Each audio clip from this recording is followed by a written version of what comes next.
अपनी बेटी के लिए आप किसी का खून करने वाले हैं तो आप उससे कितना प्यार करते होंगे। मेरी एक आखिरी इच्छा है सर, मुझे अपनी बात कहने के लिए बस 2 मिनट चाहिए। मेरा नाम बाबू है और ये सिद्धार्थ है। मैं भी कीर्ति को चाहता हूँ, ये भी कीर्ति को चाहता है। यहाँ तक हमारी स्टोरी एकदम सेम है। इसने कीर्ति की खातिर नौकरी की, मैंने कुछ नहीं किया। ये कीर्ति के लिए सब कुछ कर सकता है, मैं कुछ नहीं करूंगा। और ये तो इतना ग्रेट है कि जब कीर्ति के पापा ने इसे नौकरी हासिल करने को कहा तो ये पूरे 4 साल कीर्ति से दूर रहा और वापस आया तो पुलिस इंस्पेक्टर बन के। कितना ग्रेट है सर, एकदम ग्रेट है। वो तो है ही। वही तो मैं भी कह रहा हूं सर, ग्रेट है, एकदम ग्रेट। सिद्धू तू ग्रेट है। लेकिन सर अगर ये 4 साल कीर्ति से दूर रह सकता है तो 40 साल भी आराम से रह लेगा।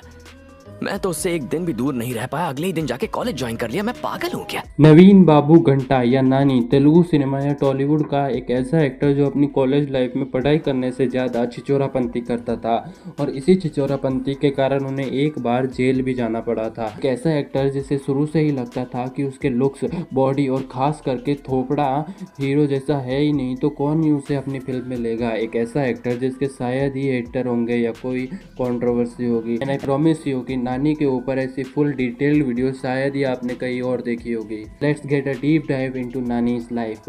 24 फरवरी 1984 को जन्मे नानी एक तेलुगु एक्टर और डायरेक्टर प्लस प्रोड्यूसर भी है। जब नानी छोटे थे तो उनको स्कूल में मुस्लिम लड़के बहुत परेशान किया करते थे क्योंकि वो स्कूल में एकदम शरीफ लौंडे की तरह टीका लगाकर और लुंगी पहन कर जाते थे तो उन्हें काफ़ी बुली किया जाता था। एक बार कुछ लड़कों ने उनको परेशान तो किया ही, साथ ही उनकी साइकिल भी पंचर कर दी। जब वो लटके हुए थोपड़े के साथ घर गए तो पापा के पूछने पर उन्होंने सब उगल दिया, जिसके बाद उनके पापा उनको वापस स्कूल लेकर गए विद अ क्रिकेट बैट और बोला कि तू जितनी भी मार खाए लेकिन सालों की इतनी धुलाई कर कि वापस तुझे और तेरी साइकिल को हाथ न लगाए। नानी ने उन लड़कों की काफ़ी जमकर धुलाई की। फिर जब वो बड़े हुए और कॉलेज जाने लगे तो मेरी तरह ही छिचोरापंती करते थे तो इसी कारण एक झगड़े में कूदने से उनको जेल भी जाना पड़ा, प्लस पुलिस वालों से उनकी सुताई हुई। वो अपनी सिस्टर की फ्रेंड को पटाने के चक्कर में इंजर्ड भी हुए। देख रहे हो बंदा शुरू से ही इन कामों में मेरे जैसा रहा है। हम दोनों में सिमिलैरिटी यही है कि आज तक मेरे भी कोई सेट नहीं हुई, मेरा भी कॉलेज टाइम चल रहा है और उन्होंने तो गोडे या घुटने भी फुड़वाए हैं। स्कूल टाइम में भी वो मेरी तरह ही एग्जाम्स में चिट्टे लेकर जाते थे, बस मैं आज तक पकड़ा नहीं गया और नानी चीटिंग चिट्टे के साथ पकड़े गए थे। नानी ने विशाखापट्टनम में इंजीनियरिंग में एडमिशन लिया था लेकिन उन्होंने अपना पैशन फिल्म मेकिंग में होने की वजह से ड्रॉप कर दिया। उन्होंने फिल्म मेकिंग और स्टोरी टेलिंग को अपना कैरियर प्रायोरिटी बनाई और इस टाइम वो लेजेंडरी डायरेक्टर मणि रत्नम से काफ़ी इंस्पायर भी थे और उनकी तरह ही बनना चाहते थे। और एक सीक्रेट बात बताऊं, एस.एस. राजामौली के साथ मक्खी फिल्म करने के बाद उन्होंने बाहुबली में भी एस.एस. राजामौली के साथ एक सीन को डायरेक्ट करने में उनकी हेल्प की थी। अगर ये बात तुमको पता थी तो चैनल को सब्सक्राइब करना और नहीं पता थी तो चैनल को सब्सक्राइब करना। नानी ने अपने करियर की शुरुआत एक रेडियो जॉकी के रूप में की थी इन विशाखापट्टनम। आरजे के रूप में उनका नेचुरल कन्वर्सेशनल स्टाइल उनकी एक्टिंग स्किल्स के लिए एक बेस बना। उन्होंने अपना एक्टिंग डेब्यू फिल्म अष्टचम्मा जो कि 2008 में आई थी से किया, जो चिरंजीवी के नेफ्यू रामचरण की फिल्म मगधीरा की रिलीज के आसपास ही हिट हुई थी। ये एक क्वेर्की कॉमेडी थी जो कि उनके एफर्टलेस एक्टिंग स्टाइल्स को बहुत पसंद करती थी। उनको नेचुरल स्टार का टैग उनकी रियलिस्टिक एक्टिंग के लिए मिला जो उनकी फिल्म्स ईगा, नेन्नू लोकल और जर्सी में साफ नज़र आता था। ईगा जैसे एक्सपेरिमेंटल फिल्म में एक सपोर्टिंग रोल होने के बावजूद उनकी प्रेजेंस इम्पैक्टफुल रही। इनको नेचुरल स्टार का टैग फिल्म भले भले मेगा दिवॉय के बाद ज़्यादा पॉपुलर हुआ था। इस फिल्म के टाइटल का मतलब होता है ए फॉरगेटेबल गाय और उनकी नेचुरली कॉमिक टाइमिंग और रिलेटेबल एक्टिंग इस फिल्म को और भी ज़्यादा हाईलाइट करती है। नानी की शुरुआती फिल्म जैसे पिल्ला जमींदार, अला मोदलानी और भले भले मेगा दिवॉय लो बजट थी लेकिन उन्होंने बॉक्स ऑफिस पर कमाल किया। एस.एस. राजामौली की फिल्म ईगा यानी मक्खी जो कि 2012 में आई थी उनके करियर की एक टर्निंग पॉइंट थी। उनकी इस एक्सपेरिमेंटल फिल्म ने उन्हें नेशनल लेवल पर रिकॉग्निशन दिया। उनका कैरेक्टर टफ, शॉर्ट लाइव्ड और काफ़ी इम्पैक्टफुल रहा था। वही नानी और विजय देवरकोंडा की दोस्ती इंडस्ट्री में काफ़ी मशहूर रही है। दोनों ने एक फिल्म येवाड़े सुब्रमण्यम में काम किया था जिसमें जिनमें विजय का सपोर्टिंग रोल था। नानी उन्हें एक मेंटोर की तरह गाइड करते आ रहे हैं। और तो और नानी ने एक एनिमेटेड फिल्म कृष्णा गाड़ी वीरा प्रेमा गाथा के प्रमोशनल कंटेंट के लिए अपनी वॉइस भी यूज़ किया है। ये उनके फैंस के लिए एक यूनिक सरप्राइज था। एक्टिंग के अलावा नानी एक राइटर और प्रोड्यूसर भी है। उनका क्लिनेशन एक्सपेरिमेंटल और कंटेंट ड्रिवन फिल्म्स की तरह ज़्यादा है जो उनके प्रोडक्शन वेंचर में दिखाई देता है।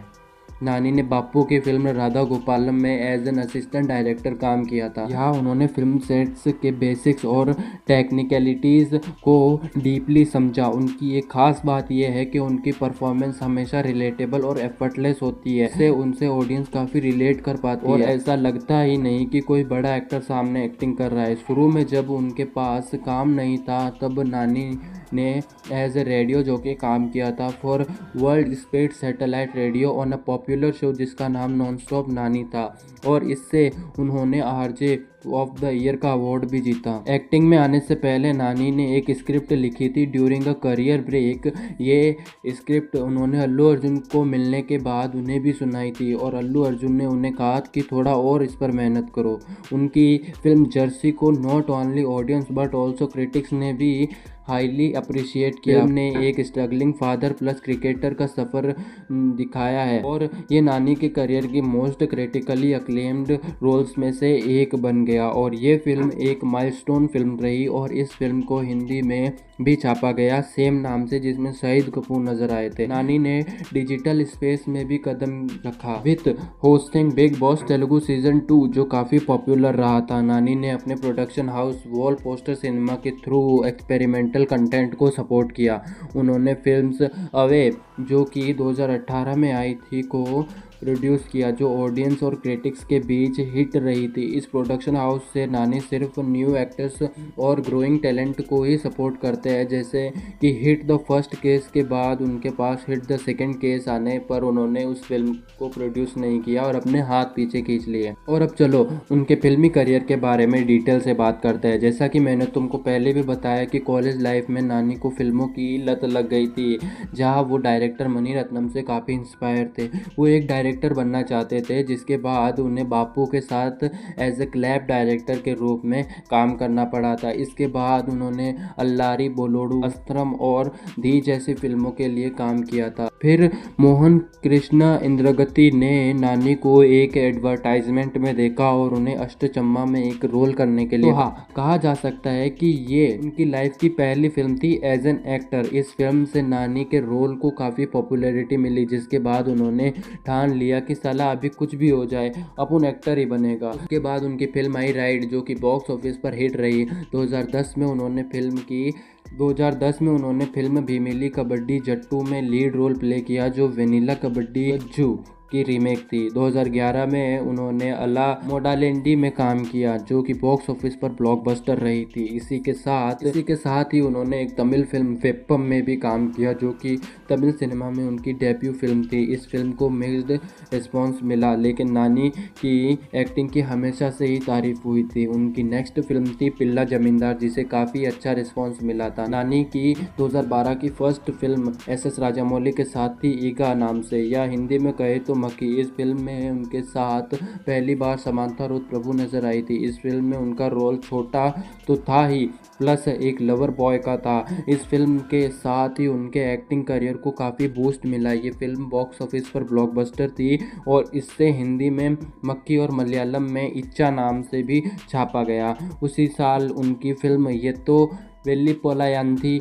मनासू थी। 2014 में उन्हें पैसा नाम की फिल्म में देखा गया जो कि पैसे की पावर और समाज में उसके इम्पैक्ट के बारे में बताती है। इसके बाद उन्होंने यशराज फिल्म्स की नॉर्थ इंडियन फिल्म की आहा कल्याणम जो कि हिंदी फिल्म बैंड बाजा बारात की रीमेक। नानी ने पहली बार पॉलिटिकल थ्रिलर फिल्म जानदा पे कप्पीराजू में काम किया था जिसे तमिल में निमिरंधु नील के नाम से छापा गया या रीमेक किया गया। इसके बाद उन्होंने येवाड़े सुब्रमण्यम में काम किया जो कि बॉक्स ऑफिस पर हिट रही।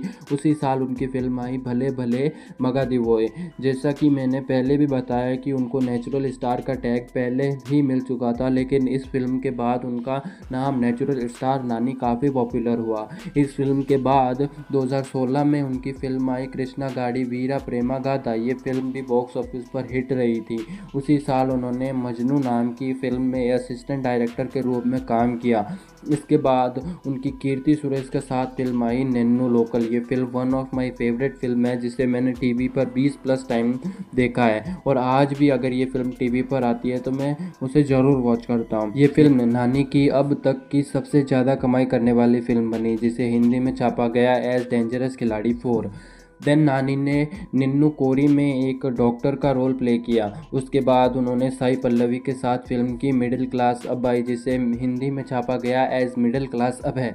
ये फिल्म एक बड़ी हिट बनी जिसने नेन्नू लोकल यानी डेंजरस खिलाड़ी 4 का रिकॉर्ड भी तोड़ दिया। उसके बाद उन्होंने फिर डबल रोल प्ले किया इन कर्णार्जुन युद्धम। नानी की बैक टू बैक 8 फिल्में हिट होने के बाद ये फिल्म बॉक्स ऑफिस पर फ्लॉप साबित हुई। नानी ने फिर से एक डॉक्टर का रोल प्ले किया इन देवदास, जिसमें वो नागार्जुना, आकांक्षा सिंह और रश्मिका मंदाना के साथ दिखाई दी।